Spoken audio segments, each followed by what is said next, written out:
Bonjour tout le monde, c'est Maud, je vous retrouve pour une nouvelle vidéo, un nouveau point lecture. J'ai 4 livres à vous présenter, même si j'en ai 2 qui sont de la même saga.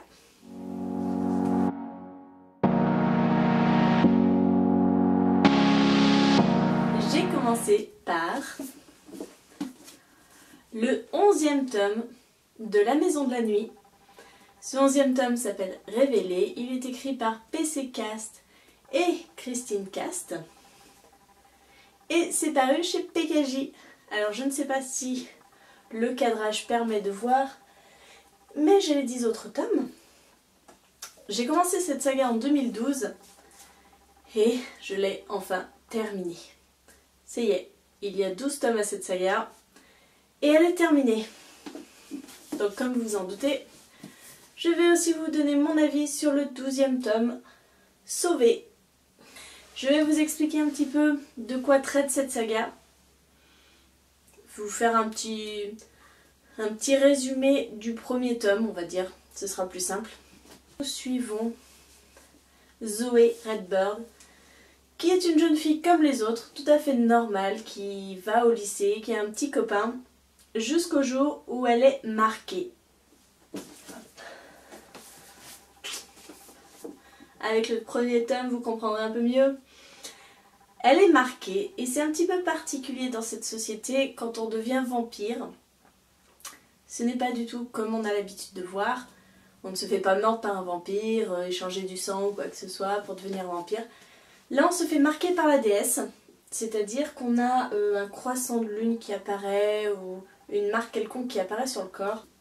Et à partir de ce moment-là, on intègre une maison de la nuit qui est une école pour novices, pour ceux qui vont se transformer en vampires.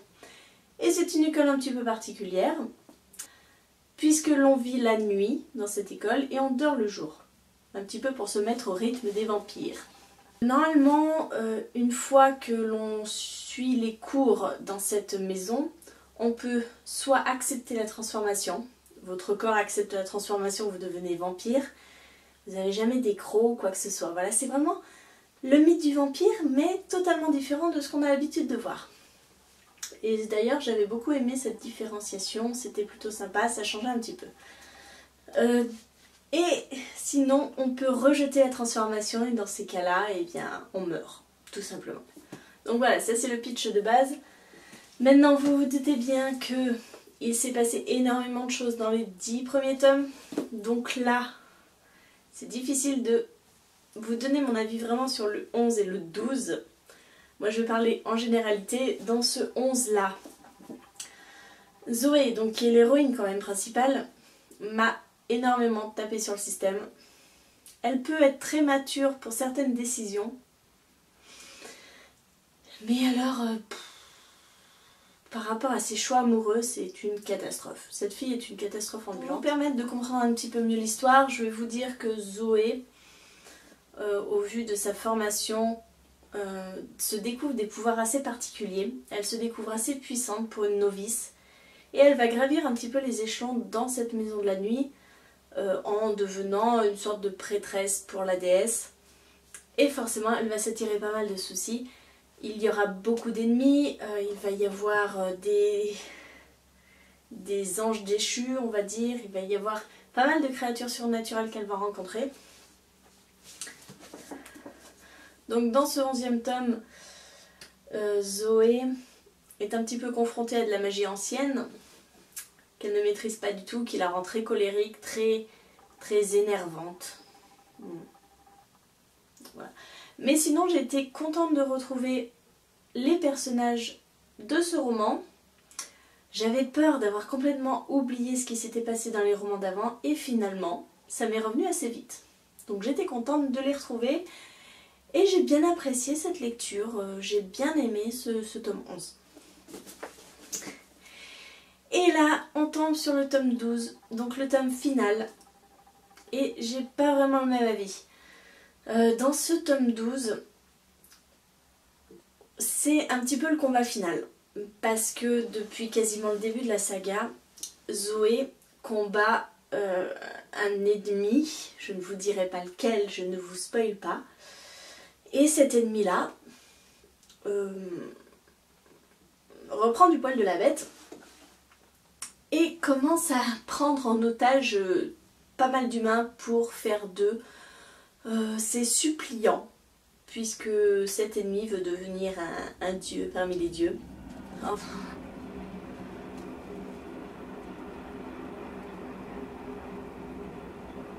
La tristesse de la fille qui a un peu plus de ses trains. Il n'en est pas passé un seul depuis au moins 2 heures, faut qu'il passe maintenant.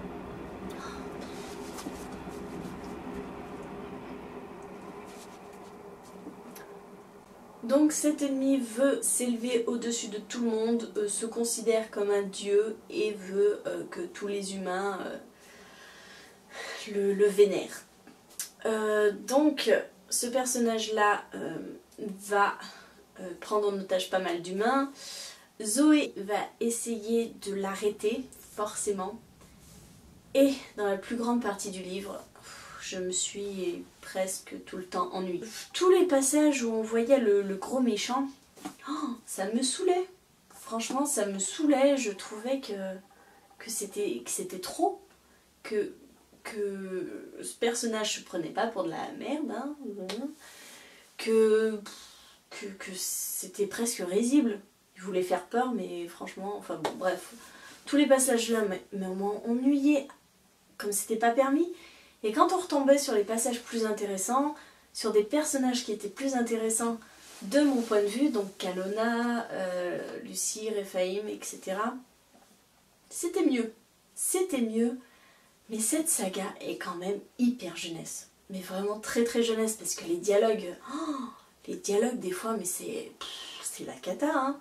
Moi j'ai passé un bon moment, mais c'est très très jeunesse, c'est pas non plus de la grande littérature.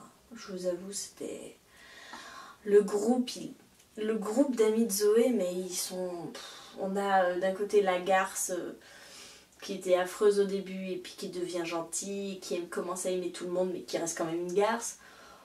On a la bouseuse de base, Lucie, qui sort de sa campagne, qui parle d'une manière complètement débile. On a le couple gay, on a tous les clichés de l'adolescence. Et j'ai retrouvé vraiment tous ces défauts dans ce dernier tome. Et sinon, pour la lutte finale, la conclusion est bonne à cette saga. Mais cette saga était trop longue, quoi. C'était trop long. 12 tomes, vous imaginez? À la moitié, moi, il y avait des tomes qui étaient affreux, quoi, où on s'ennuyait ferme. Ce dernier tome donne une bonne conclusion à la saga. Mais voilà, je pense que je vais quand même assez vite oublier tous ces tomes-là, malheureusement. J'ai continué sur une bien meilleure lecture avec le tome 2 du Pacte des Marchands. Donc ce tome 2, c'est Elana l'Envol, écrit par Pierre Bottero et paru aux éditions Rajo. Et comment vous dire que j'ai vraiment adoré ce deuxième tome. Dans cette histoire, nous suivons Elana, qui est une jeune fille qui a subi pas mal d'épreuves jusqu'à ce qu'elle revienne dans le monde des humains et qu'elle rencontre les Marchombres. C'est une guilde qui maintient, si vous voulez, l'ordre contre le chaos. Enfin, c'est pas vraiment bien défini leur rôle, etc. Mais Elana commence son initiation au sein des Marchombres et dans ce deuxième tome, nous continuons à suivre toutes les leçons qui lui sont prodiguées par son maître Marchombre jusqu'à ce qu'elle devienne elle-même Marchombre.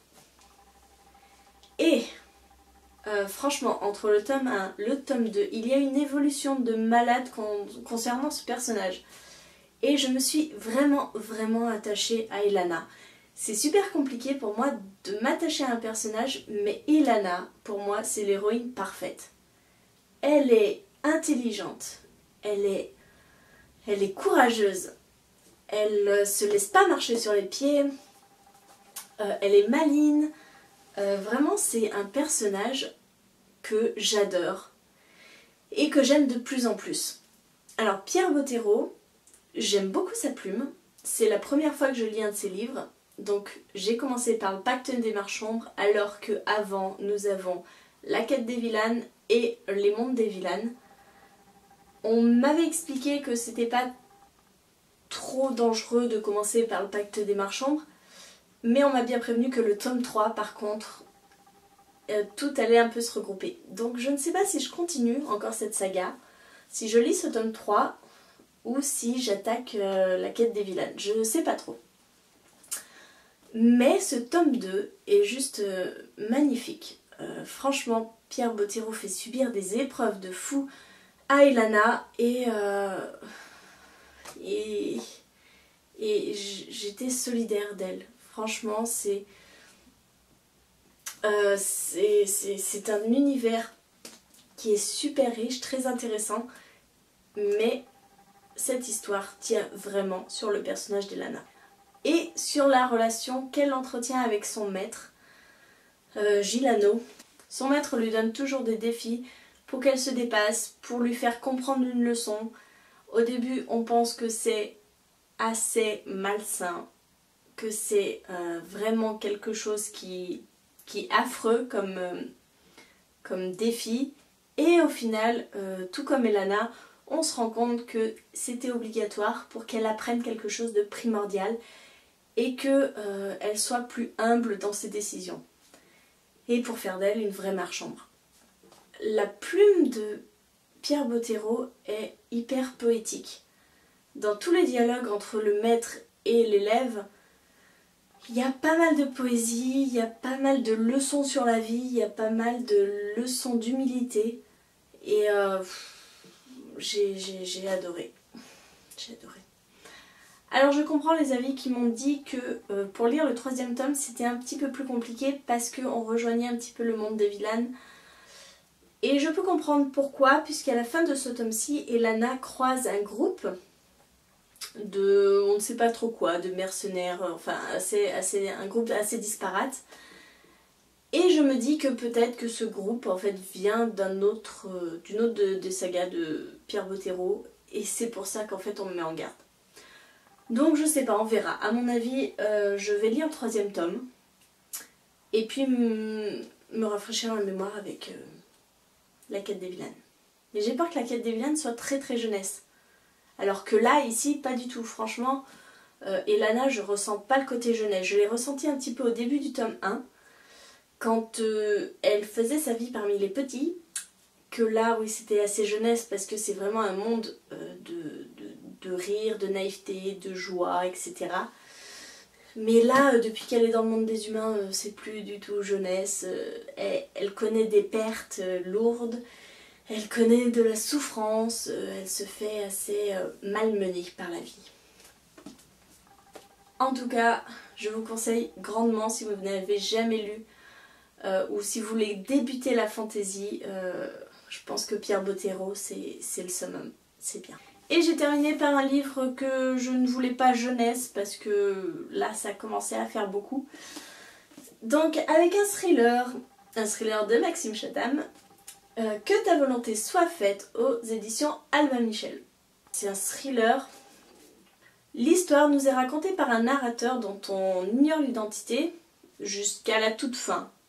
Il ne nous dit pas clairement qui il est, il nous dit juste que selon les éléments qu'on a eus, on doit savoir qui il est.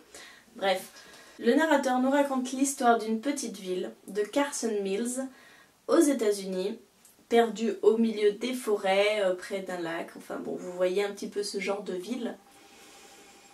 Et c'est un petit paradis s'il n'y avait pas John Peterson. John Peterson, c'est un petit peu le mal incarné. Nous suivons toute sa vie, du moment où il est né, tous les événements qui se sont passés dans cette petite ville en rapport avec lui. C'est vraiment une histoire sur cet homme-là, sur toutes les conséquences que son existence a eues sur pas mal de personnes. Et cet homme-là, c'est juste une horreur. Franchement, il fait énormément de choses, il est complètement taré dans sa tête. Enfin bon, bref, c'est le mal. Voilà. J'ai été hyper déçue de ce livre. Maintenant, si vous me suivez depuis un petit moment, vous savez peut-être que Maxime Chatham, j'adore cet auteur, j'aime la majorité de ses thrillers, j'aime sa saga Outremonde. Mais là, ce dernier roman, je crois que c'est le dernier qu'il ait publié en 2015, j'ai été largement déçue. La copine qui me l'a prêté m'a dit tu verras, il y a une fin de fou. Et justement, j'ai été super déçue de cette fin. La majorité du temps, on lit l'histoire de cet homme qui est forcément affreuse parce qu'il a fait des choses dégueulasses. Il a un mental de psychopathe. Voilà, comme une biographie, on suit ce qu'il a fait, on suit un petit peu ce qu'il pensait, etc. Et c'est ça pendant la moitié du bouquin. Après, il se passe quelque chose. Petit retournement de situation. Non. Franchement, je n'ai pas trouvé de grand intérêt à ce livre. Même le personnage principal ne m'a pas fait trembler, il m'a bien dégoûté parce qu'il est vraiment tordu de chez tordu. Mais j'ai pas vraiment trouvé d'intérêt à ce livre. On a une révélation finale qui est tombée complètement à plat, de mon point de vue, hein, pour moi, parce que j'ai trouvé que l'auteur avait pris le parti de donner une fin trop facile. Franchement, c'était trop facile. C'est comme si je vous disais, bah, celui qui est responsable, c'est la petite souris. C'est le truc improbable, c'est le truc non. Moi, non. Au lieu de donner une explication à des crimes, et ben... non. Donc je vais pas m'étendre sur ce livre. Si vous l'avez lu, n'hésitez pas à me donner votre avis sur la fin. Moi, je l'ai trouvé trop facile. Après, je peux pas dire que c'était une très mauvaise lecture, parce que ce livre, je l'ai lu en une journée. Il se lit très vite, hein, il fait même pas 400 pages. C'est écrit quand même assez gros. Donc je me suis pas ennuyée, hein, mais pas vraiment d'intérêt. Bof, bof. Et franchement, je crois que c'est la pire des critiques que j'ai fait de ma vie en vidéo. Je ne sais même pas quoi vous dire sur ce livre, c'est dingue, hein. Je l'ai fini là, à l'instant, et j'arrive pas à mettre mes idées en place, je trouve... bon, bref. Dans tous les cas, si vous voulez avoir un avis plus détaillé, parce que là en vidéo c'est compliqué, hein, n'hésitez pas à aller voir en barre d'infos, vous avez normalement le lien pour mon blog où vous avez toutes les chroniques écrites de tous les livres que je lis. Et généralement à l'écrit c'est beaucoup plus structuré qu'à l'oral. Bref, voilà, pour faire un bilan... La Maison de la Nuit, c'est terminé. Je suis à 5 sagas finies déjà pour 2016, donc j'avance vite. Le Pacte des Marchambres, c'est génial, j'adore. C'est de la fantasy, mais de la fantasy super accessible, avec une héroïne de fou que j'adore. Et puis pour que ta volonté soit faite, et ben c'est... avis mitigé, super déçu. Que ce soit par le début du roman, que ce soit par le twist du milieu, que ce soit par la fin. Pas vraiment grand intérêt. Si vous voulez du meilleur, plongez-vous dans la trilogie du mal. Comme d'habitude, n'hésitez pas à me dire en commentaire si vous avez lu un de ces livres, si vous avez suivi la saga de la Maison de la Nuit, si vous avez le même avis que moi ou pas. Vous pouvez avoir un avis différent. Si vous avez déjà lu Le Pacte des Marchambres, ça m'intéresse d'avoir votre avis sur le 3e tome. Est-ce qu'il faut avoir absolument lu tous les livres des Villaines pour pouvoir continuer ou pas, ou je peux tenter comme ça. Et puis pour le Maxime Chatham, si Que ta volonté soit faite vous a déçu aussi, ou si vous avez eu un méga coup de cœur, n'hésitez pas à me partager vos impressions. Cette vidéo est à présent terminée, je vous souhaite à tous une bonne journée, de bonnes lectures et à très bientôt pour de nouvelles vidéos.